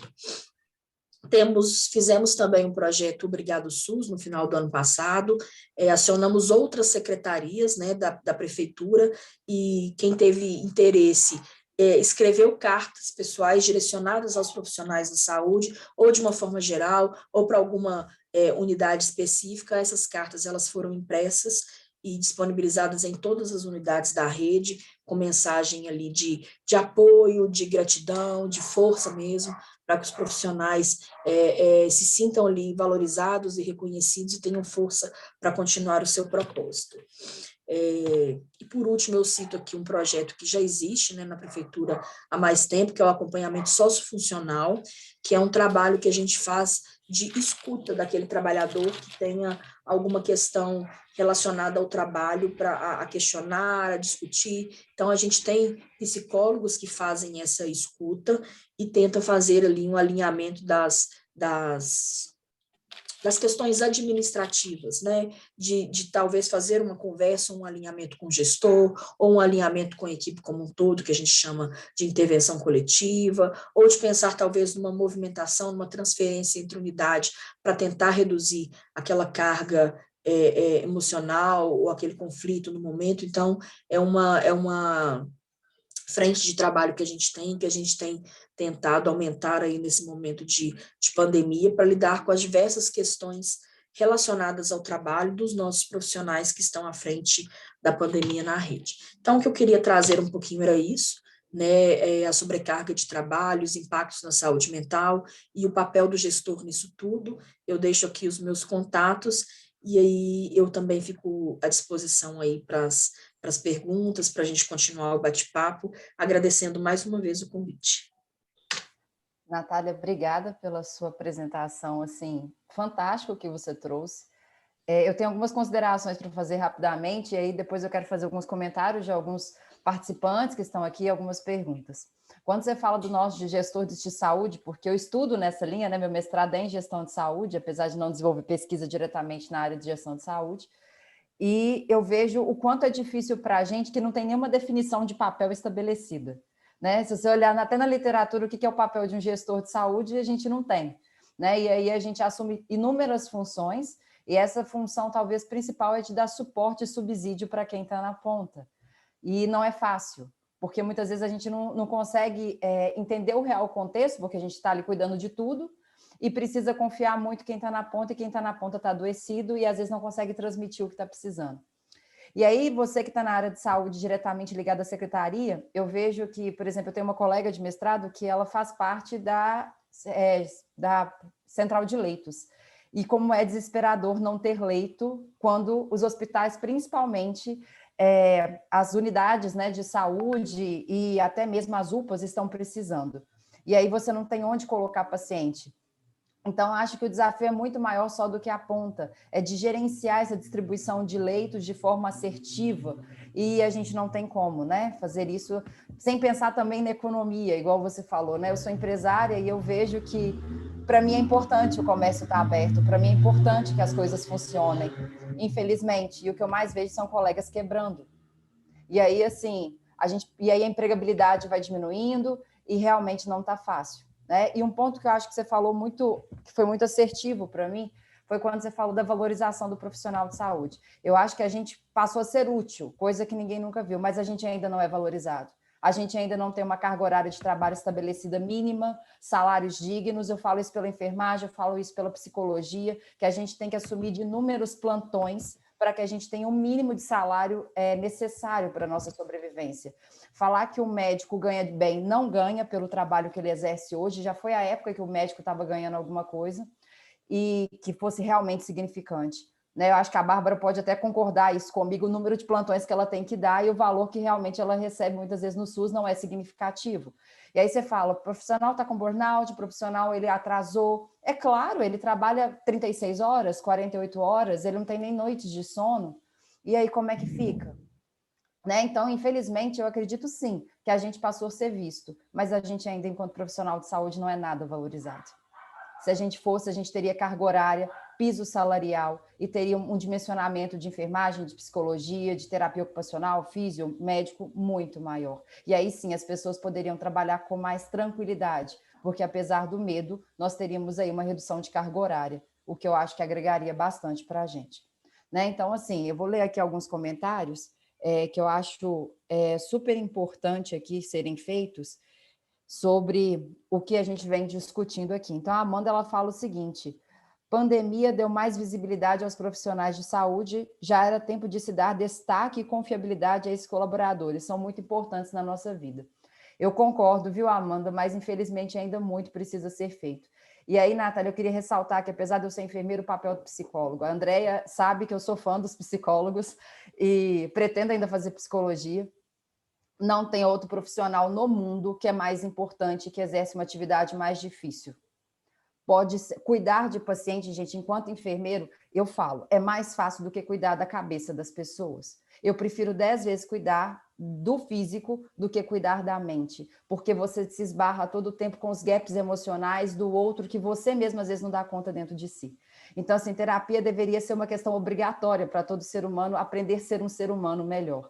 Mas, infelizmente, isso ainda não acontece no país, né? E nos hospitais, a gente deveria ter um dimensionamento de psicologia muito maior nos serviços de saúde, para que esses profissionais, como nós, fôssemos acolhidos e tivéssemos capacidade de lidar principalmente com a morte, porque a gente não aprende isso na faculdade.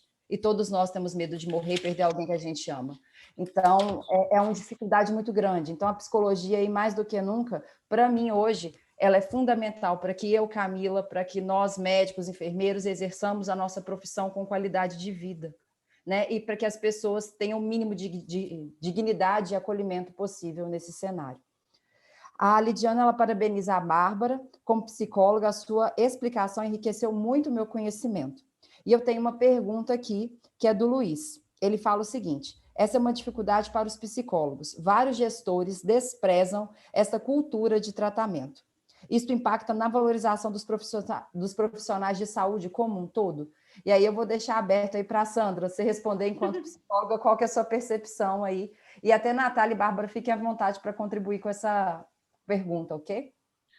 Eu acho que impacta sim, né? Porque o psicológico ele tá no todo, né? Eu gostei muito da sua fala, Camila, pela valorização aí da psicologia. Fico muito feliz por isso, sabe? Por esse olhar aí da enfermagem para a gente, assim, com relação a isso. Mas eu acho assim que o psicológico é tudo, né? Se você não está bem emocionalmente, se você não está bem com você mesmo, dificilmente você vai ficar bem profissionalmente, você vai ficar. E aí, isso com certeza vai afetar na sua prática, no seu trabalho, no relacionamento com os colegas, né? Então, eu não sei se é bem isso que ele perguntou, né?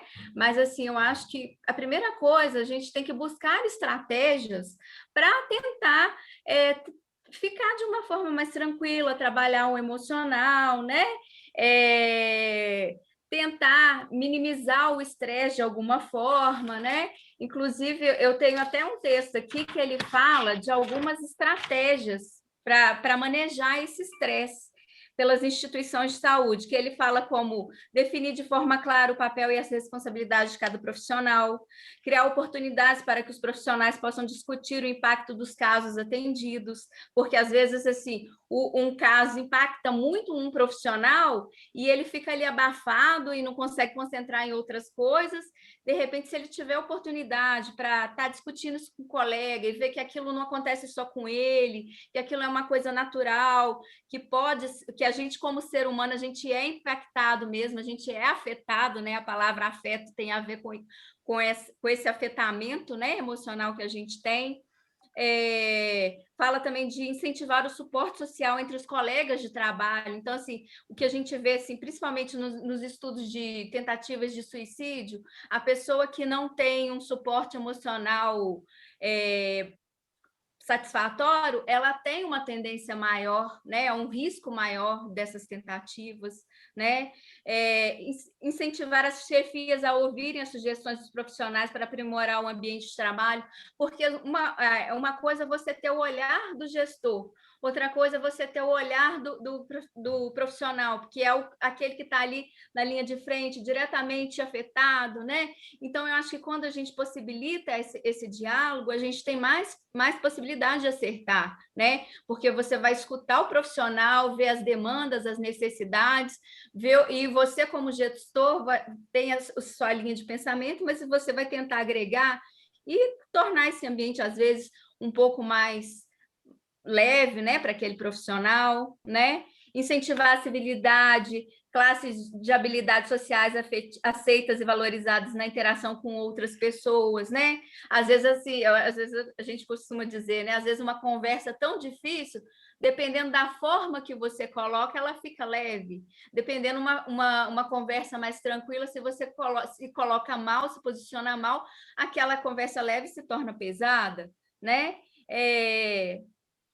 Incentivar as cortesias, formas de delicadeza na conversação, usar locuções como por favor, com licença, desculpe, seguir regras institucionais, fazer rodízio de profissionais entre os ambientes de alto estresse e ambiente com menos estresse, incentivar a boa comunicação e atualização de informações relevantes. Eu acho que a comunicação é tudo, e quando ela falta, ela deixa muito, ela causa muito estresse, né? Muitos conflitos que às vezes podem ser evitados, muitos conflitos eles podem ser evitados com a comunicação, né? Às vezes um mal entendido, né? Se você esclarece, aquilo já torna o ambiente mais tranquilo, né? Incentivar boa comunicação e atualização sobre informações relevantes, que é já foi falado aí, tanto pela doutora Bárbara como a Natália falou também, das fake news, né? Então, assim, é importante que, principalmente os profissionais da saúde, estejam bem informados, porque eu percebo que também nos hospitais, na linha de frente, tudo, e tem pessoas que são desinformadas, que seguem também fake news, né? Então, assim, acho que nós, principalmente da linha de frente, nós temos que estar mais orientados ainda para combater essas fake news. Incentivar breves pausas para descanso durante a jornada de trabalho, deixar claro para os profissionais que o estresse é natural em situações de crise, como a que estamos vivendo, e sentir o estresse não significa fraqueza, incapacidade para realizar o trabalho. Incentivar o desenvolvimento de estratégias adequadas de manejo do estresse, atividade física, descanso, alimentação saudável, que isso impacta diretamente também no sistema emocional, né? Apontar risco de utilizar estratégias negativas no manejo do estresse, como, por exemplo, os abusos de substância, e disponibilizar atendimento de saúde mental para os profissionais, que foi o que nós fizemos lá no João, e a gente continua fazendo, né? Antes a gente fazia de uma forma em grupos pequenos, porque não dá para aglomerar, mas acaba que os profissionais da saúde não tem como, até pelo próprio espaço, a gente está ali o tempo todo, então não tem como. E aí a gente continua agora com uns individuais, tem um colega que voltou para os grupos, mas a própria rotina de trabalho da UTI, ela é muito intensa, então não dá para o profissional ficar parando para fazer grupo, para discutir, né, para conversar. Então, às vezes, você pega um colega aqui, você vê que ele não está muito bem hoje, conversa um pouquinho, faz um atendimento ali, uma escuta, um acolhimento, e a gente tem feito dessa forma, entendeu? Não sei se eu consegui responder a pergunta. Foi muito claro, Sandra, obrigada. E, de fato, assim, para a gente que é da área de saúde, liberar o profissional para conseguir, enquanto gestor, fazer qualquer coisa é difícil, porque a gente tem um número de dimensionamento reduzido e no CTI não dá para não deixar o paciente ali, como em qualquer área de saúde, né? Como qualquer setor. Eu falo que CTI, apesar de ter um paciente mais complexo, talvez seja mais fácil porque a gente tem o paciente com todos os dados mensurados na nossa mão. Na unidade de internação não funciona bem assim. E aí você tem que ter uma atenção dobrada. Então, assim, eu particularmente, enquanto profissional, enquanto enfermeira, apesar da dificuldade, da gravidade do paciente, eu me sentia mais segura na UTI, porque eu tinha o paciente mais na minha mão, do que na unidade de internação, que às vezes você ali não tem todos os parâmetros mensurados. E, por exemplo, às vezes o paciente não tem leito para colocar no CTI, você tem que ficar ali se redobrando, né? O profissional não está acostumado com essa gravidade. Então, os dois contrapontos aí, né? O grave, mas para o profissional de saúde, eu acredito, e aí depois a Bárbara pode até contribuir, eu acho que o manejo na unidade de internação muitas vezes é mais difícil do que o manejo nas unidades de terapia intensiva, né? É verdade, e eu percebo também porque assim, o profissional da UTI, ele está lidando com crise o tempo todo, né? Então, ele já está mais acostumado com a crise do que o profissional da internação. E outra coisa, esse momento de crise parece que ele gera uma cooperação maior entre os próprios profissionais, né?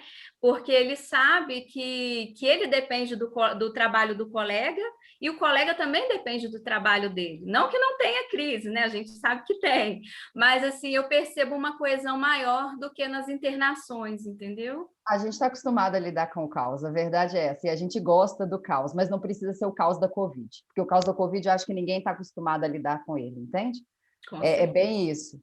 Aqui, gente, só compartilhar com vocês, a Amara está divulgando um programa de apoio a profissionais da saúde, abrangente a todos os funcionários da área, inclusive os invisíveis. Então, ela deixou aí compartilhado no chat para vocês darem uma olhadinha aí do Instituto Bintecu. E, Natália, eu vou pedir também para você mandar o link ali para a gente no bate-papo do site onde tem os eventos aí que você comunicou, que você compartilhou conosco. E eu tenho uma pergunta aqui para a Bárbara. Bárbara, tem uma pessoa que é farmacêutico, Rafael Ferreira, e ele fala o seguinte: como você vê o impacto da automedicação em tempos de pandemia, capaz de resultar em futuros agravos à saúde? Sou da classe farmacêutica e o nosso conselho, bem como a Política Nacional de Medicamento, vem buscando há muitos anos a educação e a conscientização acerca do uso irracional de medicamentos. A pandemia, infelizmente, provocou um aumento absurdo na automedicação e no seu uso irracional. Infelizmente, sou obrigada a concordar com o Rafael, E isso é um problema da população, né? A gente ainda acha que a gente pode se automedicar. Então, Bárbara, eu vou deixar para você. Super pertinente, exatamente, ele descreveu certinho como funciona, como estão as coisas hoje. Mas, para responder essa pergunta, especificamente da Covid, muitas pessoas falam que na justificativa, até médicos mesmo, de prescrever coisas sem comprovação, sem um nível de evidência científica adequado, de que é uma doença grave, que a gente sabe muito pouco sobre ela e que a gente tem que usar dos recursos que a gente possui, né, para poder combatê-la. Mas isso hoje, em abril de 2021, isso já é errôneo falar. A gente tem um acumulado de estudos muito grandes e a gente sabe, de fato, o que não funciona. O que funciona, a gente tem algumas coisas, principalmente para o paciente com critério de internação, mas o que não funciona, a gente já sabe. Então, essas medicações aí para tratamento tanto precoce, que as pessoas confundem, né, com tratamento preventivo, são, de fato, não funcionam. Então, o que a gente vê hoje? A prescrição, principalmente de antibióticos, totalmente sem critério. Então, o paciente de COVID leve, que é 90% das pessoas, esse paciente tem um tratamento de suporte. Então, assim, o vírus, o SARS-CoV-2 é um vírus e o tratamento, ele como todo tratamento viral, é tratamento de suporte, ou seja, tratamento com sintomáticos. Então, se o paciente tiver febre, dor, vai ser, né, dipirona, paracetamol, enfim. E alertar bastante, eu acho que esse é o principal papel quando a gente está atendendo um paciente COVID leve, é alertar sobre o potencial de gravidade. Então, os sinais de alarme que vão fazer esse paciente buscar um atendimento, né, de médico específico, exame físico, enfim, para ver se tem ou não critérios de internação. Depois que o paciente interna, aí já muda o protocolo, já é outro tipo de tratamento. A gente tem medicamentos com comprovação, sim, que funcionam. Então, os usos de corticoides, o uso de anticoagulantes quando tiver critério, a antibiótico terapia, sim, direcionada, mas na grande maioria das vezes não é azitromicina. Então, a azitromicina ficou famosa aí por causa de um estudo no início da pandemia, mas não é algo que a gente usa muitas das vezes. Então, assim, eu falo que daqui 2 anos, a azitromicina e água vai ser a mesma coisa, né? Não vai resolver de nada, de tanta resistência bacteriana que vai surgir. E o paciente, de fato, ele te confronta, né? Ele te questiona. Então, assim, quando é um COVID leve, ele te pergunta, mas o meu COVID, eu estou com um exame positivo, você não vai me prescrever nada? Não, eu vou te prescrever o que você tem critério para prescrição. Nem um antibiótico? Não, você não tem critério para antibiótico. E às vezes o paciente, ele, de fato, acha um absurdo isso, né? Então, assim, muitas das vezes o médico que, de fato, tem credibilidade é o médico que o paciente sai com uma receita com 10 itens, né? E na grande maioria das vezes, esse médico aí não assim, a conduta é completamente equivocada. Então, é uma coisa muito pertinente. Eu acho que o Brasil é um dos países que mais usam essas medicações e, de fato, é uma questão política. E o médico que prescreve, eu te falo categoricamente, é o médico que mistura, ele não consegue ter o senso, o bom senso de fazer a distinção do que é um artigo científico relevante, com evidência, de fato, ele não sabe fazer isso e mistura política nas contas. Enfim, graças a Deus, os médicos que eu trabalho, os médicos da ponta mesmo, a gente tem uma opinião bem unânime sobre isso. Na verdade, não é opinião, né? É o que é de evidência, né? Então, acho que o problema é ter opinião. Então, o que tem de evidência, a gente tem uma conduta bem coesa, assim. Eu não até hoje tive a oportunidade de trabalhar com médicos que prescrevem essas coisas, mas a gente recebe muito, principalmente de médico assistente, essas pacientes que usam isso. Se você for na enfermaria, de 100 pacientes internados, 85 usaram todas essas medicações aí e não muda nada, né? Não muda desfecho, pelo contrário, aumenta o risco de gravidade. E é lamentável, né, Bárbara? Porque eu sou uma pessoa, assim como você, que eu me baseio muito na parte científica. Então, todo momento eu estou ali, dentro das minhas práticas até de consultoria, me embasando neurocientificamente nos estudos para que eu possa ter algo realmente concreto. A gente sabe que a ciência ela é mutável, ela não é fixa, cada dia aparece uma coisa nova, então hoje o que a gente prescreve amanhã poderia não estar de acordo, mas a gente sabe que é o embasamento mais próximo que a gente tem mais assertivo. E aí o que eu percebo, principalmente aqui no Brasil, é que a maioria dos profissionais não investem mais em educação continuada, na sua própria curadoria, buscando a ciência. Na verdade, medicina baseada em evidência, hoje no curso médico, ele é um curso fraco, né? Assim, é lá no início do curso, as pessoas não dão muita atenção para isso, e é o que faz você ser um bom profissional, né? Então, você vai discutir o estudo observacional com estudo randomizado, aleatorizado, é discutir banana com laranja. Então, assim, não tem a menor lógica. Então, o médico que coloca, não, tem estudo. Sim, tem estudo para tudo. Tem estudo para eu falar que o céu é rosa, vai ter. Mas a questão é, qual que é esse estudo? Como é esse estudo? Qual a qualidade desse estudo? Porque estudo publicado no PubMed, você pega estudo de todo tipo.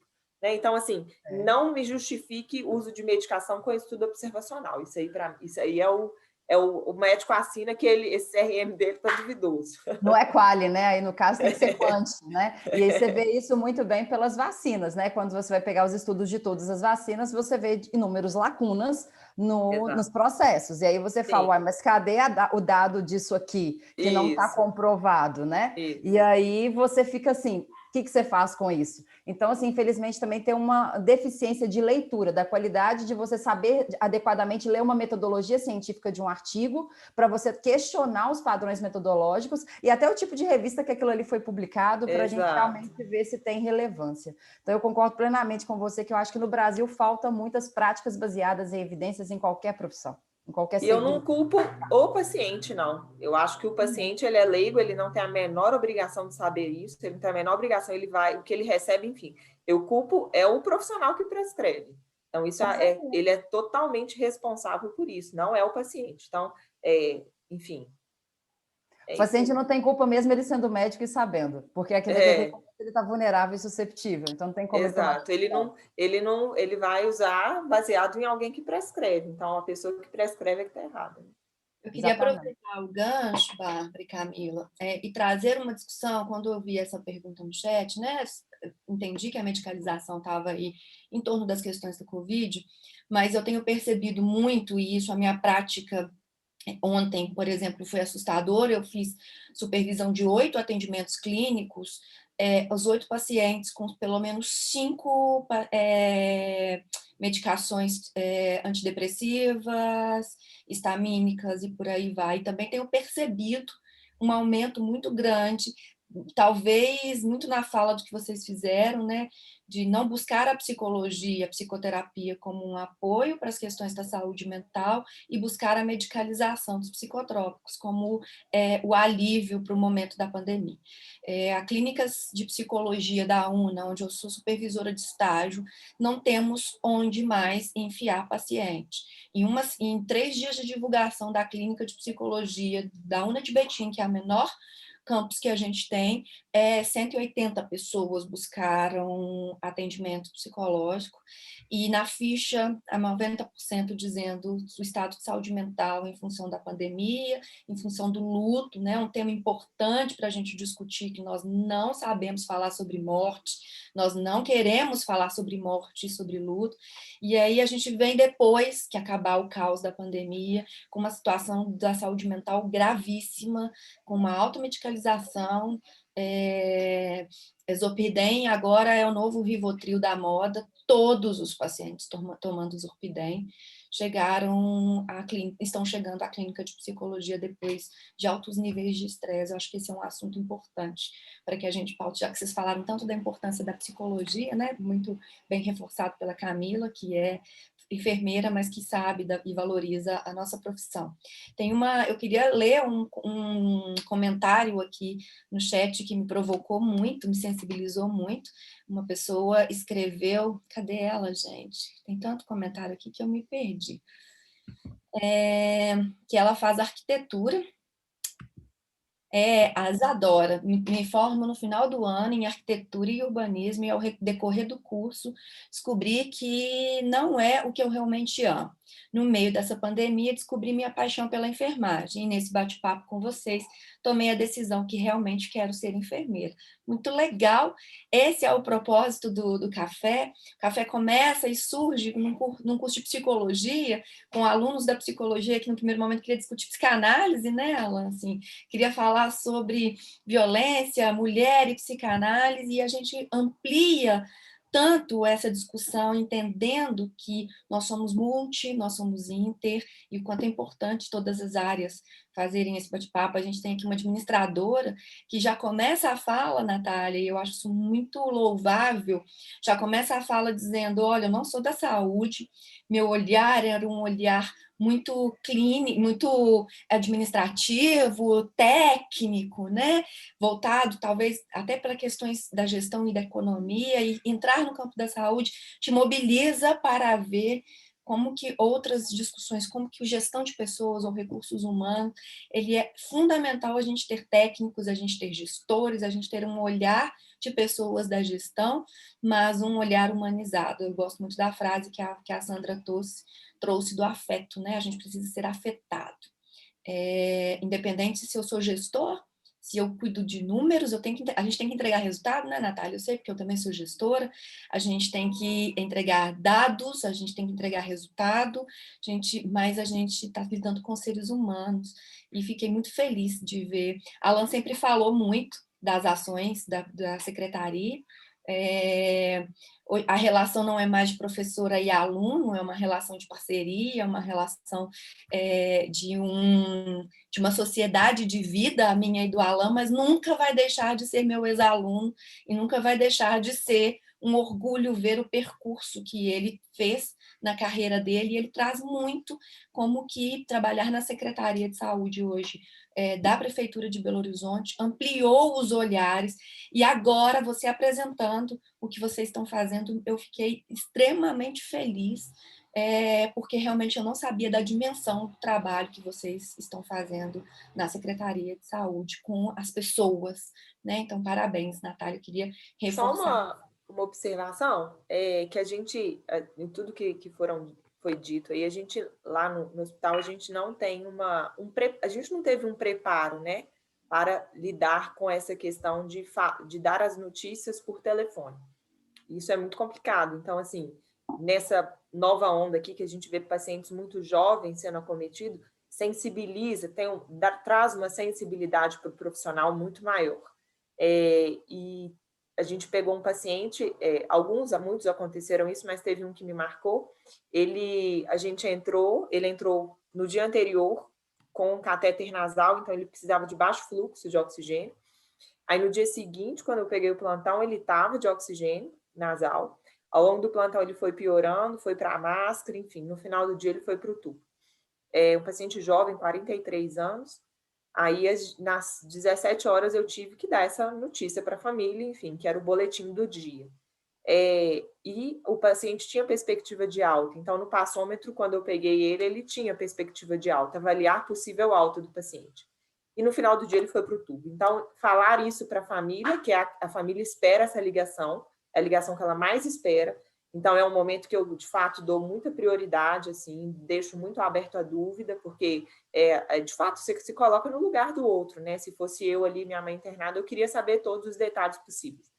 E isso é muito difícil, então a gente não teve esse preparo. Então, de fato, trocar o pneu com o carro andando mesmo. E a gente foi, e um profissional vai dando suporte para o outro, enfim, é uma coisa bem ruim, né? E a gente vê que lá no hospital, quem faz a videochamada é o assistente social, também não tem um preparo muito grande para isso, então, assim, não existe um protocolo, sabe, bem estabelecido, assim, de retaguarda para a gente, para fazer essas notícias.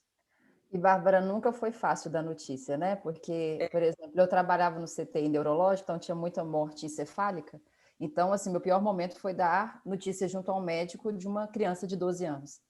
E eu podia aproveitar, a gente poderia aproveitar todos os órgãos daquela criança.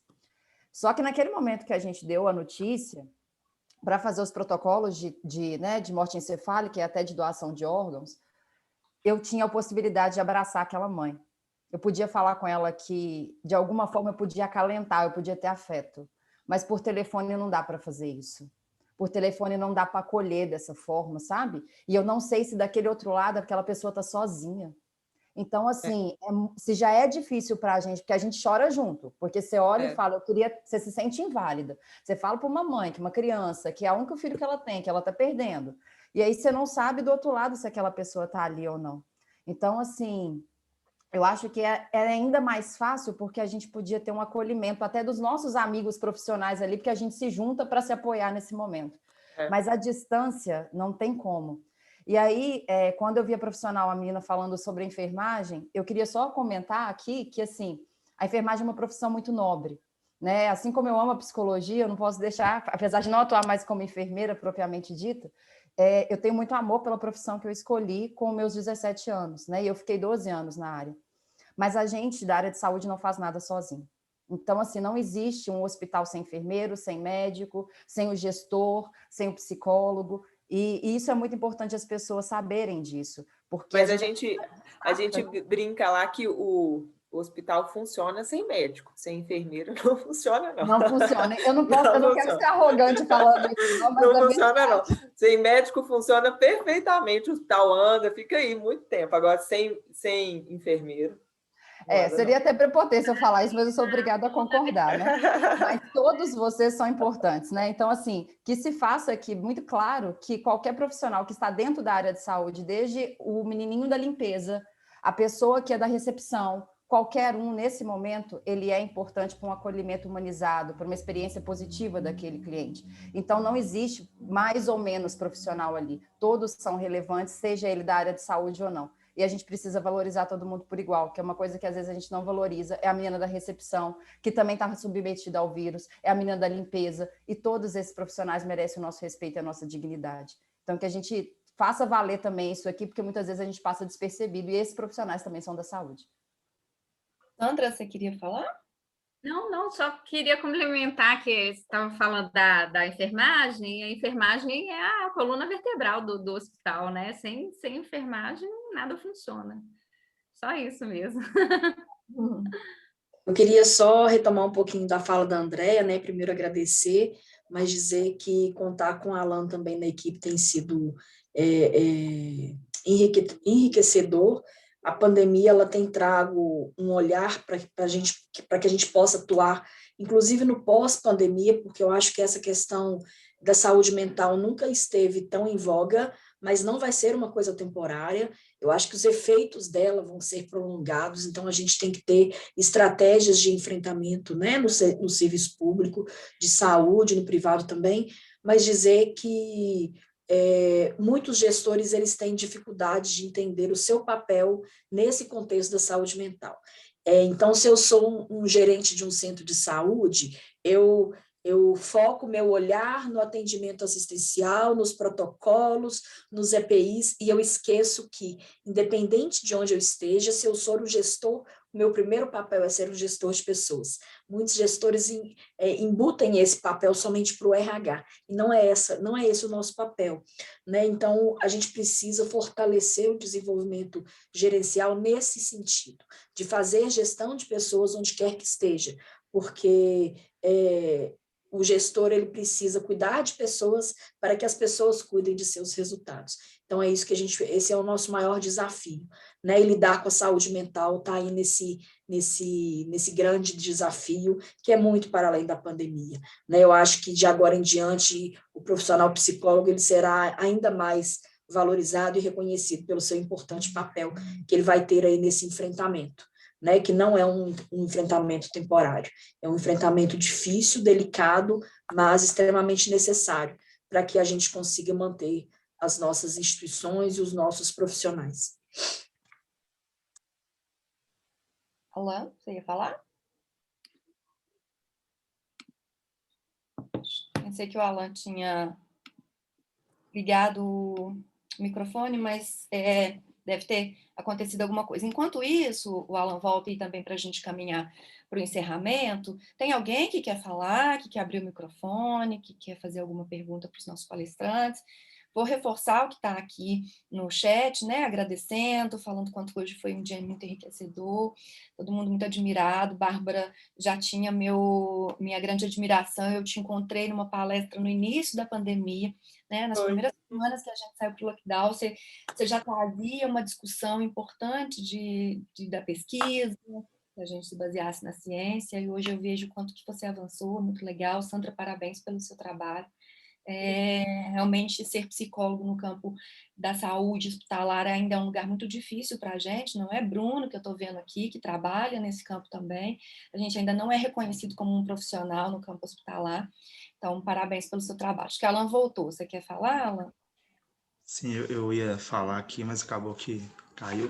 É muito importante, né? Eu vejo vários colegas nossos aqui, né? Até da nossa diretoria, da Natália, né? Quanto de outros lugares da PBH que veio para essa discussão.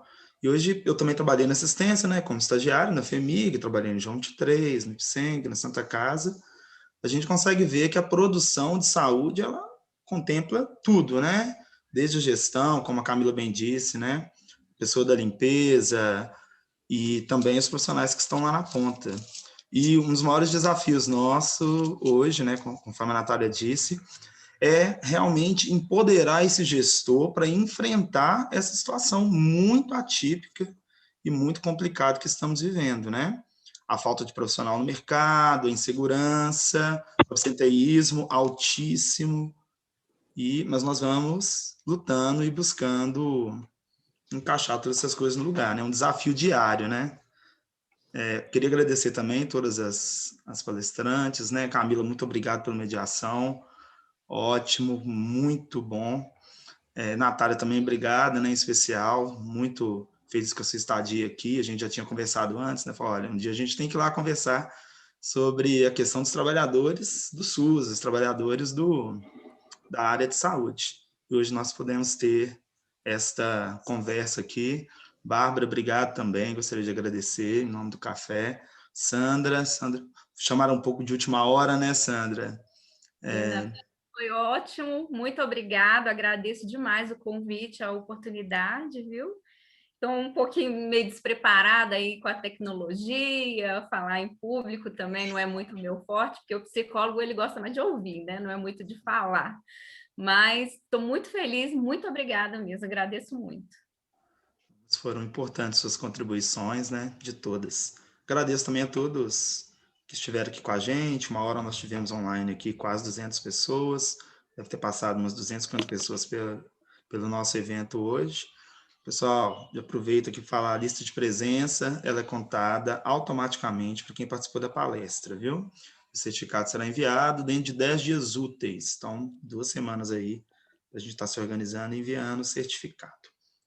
Eu queria só reforçar, Alan, pedir para quem, né, Camila, Sandra, Bárbara, Natália, que quiserem disponibilizar as redes sociais ou algum contato aqui no chat.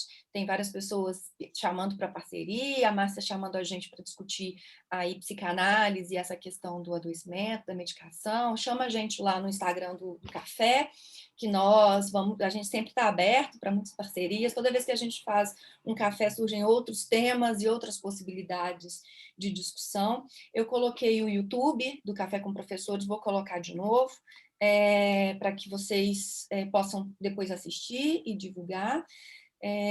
Tanto no Instagram, que chama Café com Professores, você coloca aí de novo para mim, por favor, Alan? O Instagram do Café com Professores, vocês encontram o meu Instagram e o Instagram do Alan, se vocês quiserem também conversar conosco, e com a Camila, que já colocou aí, a Natália já tinha colocado os contatos dela, Bárbara... Eu coloquei meu material em PDF aí, então quem quiser já tem tudo. Perfeito, Bárbara, muito bom. E a Sandra, se você quiser colocar o seu que eu não vi ainda. Estou meio perdido, como que faz para colocar aqui? Você quer falar que eu coloco aqui para você? Qual é o seu contato? O meu Instagram é Sandra Souza BH.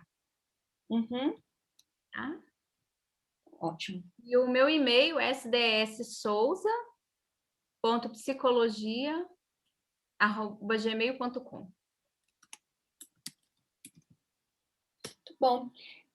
Natália, Bárbara, Sandra, Camila, vocês querem falar alguma coisa para a gente poder encerrar? Eu só queria agradecer mesmo, Déia, mais uma vez. Obrigada, Alan, obrigada, André, o Café, por confiar no meu trabalho, pelo convite. É uma parceria, assim, já de algum tempo, né, desde o ano passado, então é a segunda ou terceira oportunidade, eu acho que eu já tenho de estar aqui, e deixar sempre à minha disposição, de alguma forma, porque vocês precisarem, e parabenizar mesmo, eu acho um movimento lindo que vocês fazem. A gente tem que levar conhecimento de qualidade gratuito, porque eu acho que é isso que falta no mercado. Então, parabéns mesmo, mais uma vez, obrigada aí pelo carinho e pela confiança. Também queria agradecer, né, o convite, para mim é muito enriquecedor participar desses debates, me coloco à disposição para novas oportunidades. Gostaria de agradecer a doutora Bárbara, a Sandra, a Camila, né, todos vocês por esse encontro, dizer que para todos vocês que estão aqui conosco, nos ouvindo, profissionais de saúde, se mantenham firmes, né, busquem forças aí interiores para continuar nessa pandemia, porque precisamos muito de vocês. E enquanto gestão, a gente vai continuar lutando aí pela valorização dos profissionais, por projetos que propiciem, né, uma saúde mental, para que vocês sejam acolhidos e reconhecidos na tão brilhante profissão que vocês escolheram. Obrigada a todos. Gostaria de agradecer também, Natália, por essa oportunidade, viu? Muito obrigada. Gente, eu queria pedir para quem tiver câmera para abrir, para a gente fazer um registro do momento.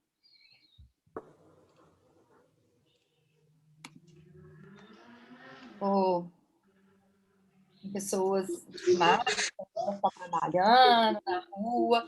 Eu vou printar a primeira tela e vou avisando vocês, porque a gente tem várias telas aqui, tá bom? Então, vamos lá. Primeira. Estou indo lá para a segunda. Segunda tem Ângelo, Wellington, Daiane, Michele, minha aluna, acabei de ver. Terceira tem Viviane, tem Heloíse, Flávia. Pronto, gente. Muito obrigada mais uma vez. Mais uma vez as palestrantes, né?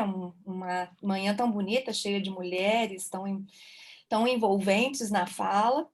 E a gente vai se falando. Muito obrigada. Daqui a pouco está lá no YouTube do Café a palestra disponível, tá bom? Obrigada, Obrigado, gente. pessoal. Até a próxima. E vamos acompanhando nas redes sociais, que em breve nós vamos fazer outro Café com Professores. Isso aí. Tchau, tchau, gente. Bom dia. Boa semana. Tchau. Bom dia para vocês.